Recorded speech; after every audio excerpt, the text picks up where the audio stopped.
Hi, my name is Chris Dodd. I'm a United States Senator from Connecticut, and you may have heard I'm also a candidate for the presidency of the United States. I'd like to begin by thanking my good friend Liz Patterson for giving me the opportunity to send this video message tonight. I was in Spartanburg County a few months ago, and I'm glad to see that I haven't worn out my welcome. And while I can't be with you tonight, you can be certain that you will be seeing me a lot in Spartanburg in the coming weeks and months, many times over, in fact, over the next year. And I hope you take that not as a threat, by the way, but as a promise. You know, Liz and I have a bit of history together. My father served in the United States Senate with Liz's father, the late Olin Johnson. And as you know, Liz also served in the House of Representatives, where I served as well. She served during the 1980s and 90s, when we stood up for families against the policies of Ronald Reagan and George Bush Sr. For more than half a decade, we fought together for landmark initiatives like early childhood education and the Family and Medical Leave Act. And our hard work eventually paid off. Both of those laws were signed into law by President Bill Clinton. But perhaps what makes me feel most fondly about Liz is the fact that she and I are fellow Peace Corps volunteer alumni. She served in the D.C. headquarters for 2 years, and I served as a Peace Corps volunteer in the Dominican Republic, not too far from the Haitian border. For 2 years in the 1960s, where I learned to speak Spanish and served with wonderful people in those small mountain villages. I think Liz would agree with me that our Peace Corps experiences helped shape us into the people that we are and helped instill in us, rather, the importance of leadership. America, as we all know, needs leadership today, probably more than at any time in our recent past history. This is a defining moment in many ways for our country. For 6 years, we've had leaders who have squandered so much of what makes our country so great. From our standing in the world to our prosperity here at home, it has put at risk both our leadership and Americans' hope for a better life for themselves and their families.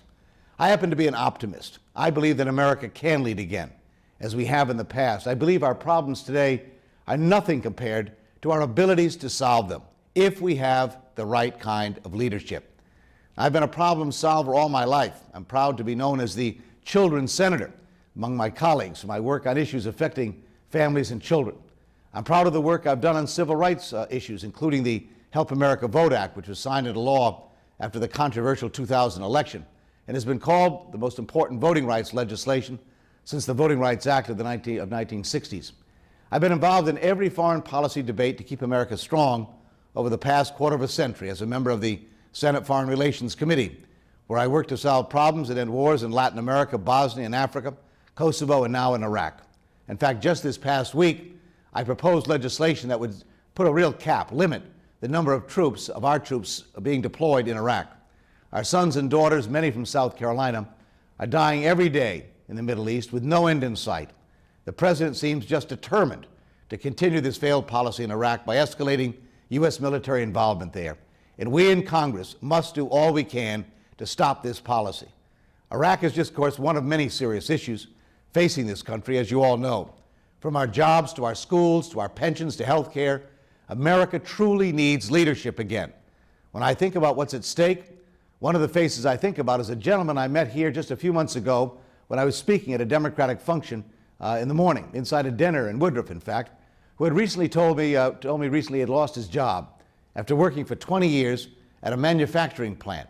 He went to college, thought he had a good job for the rest of his life, but now it's gone, and the only job he could find was one selling used cars. He told me he's worried about his future and his family's future. He's worried about what type of life his children are going to have in South Carolina. I understand that worry, and I share his concern for his children's future. I have 2 small young girls of my own, and I ask myself those same questions every single day. What kind of a life are my girls going to have? I'm running for president of the United States in part because I refuse to be a part of the first generation that leaves more problems than it solves for our children and our grandchildren. There's an awful lot at stake in 2008. This time, I believe experience is going to matter an awful lot to people. Experience where you can demonstrate a capability to bring people together, come up with big ideas, and solve problems. We can't afford 4 more years of on-the-job training in the Oval Office.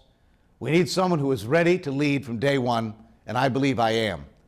I've not had the opportunity to meet all of you in person, but until we do, I invite you to go to my website, chrisdodd.com, learn about me, my background, what I've accomplished in Congress over these past 32 years, what my ideas and plans are for our country. Please talk with folks on my South Carolina team, Michelle Macrina, who many of you have worked with before, is from upstate, Hayward Bannister, who many of you know from the Clinton-Gore campaigns and is from Columbia, South Carolina, and Ashley Cooper, who you may know from Senator Fritz Holling's former staff and is from Charleston. South Carolina is going to play a very important role in 2008. I hope to see an awful lot of you in Spartanburg County. I'm going to work with your great leaders like Liz Patterson to get my message out. I enjoyed visiting with you last fall, and I look forward to many more opportunities to discuss our country's future. The bottom line is this: I intend to run very, very hard in South Carolina. I intend to win. I plan on being the nominee of our party, and I'm going to be elected President of the United States. And I'm asking for your help. I'd like you to join my campaign. Help me send our current leaders on a slow train back to Texas, and then let's get to work together to make our country and South Carolina great once again. Thank you all very, very much.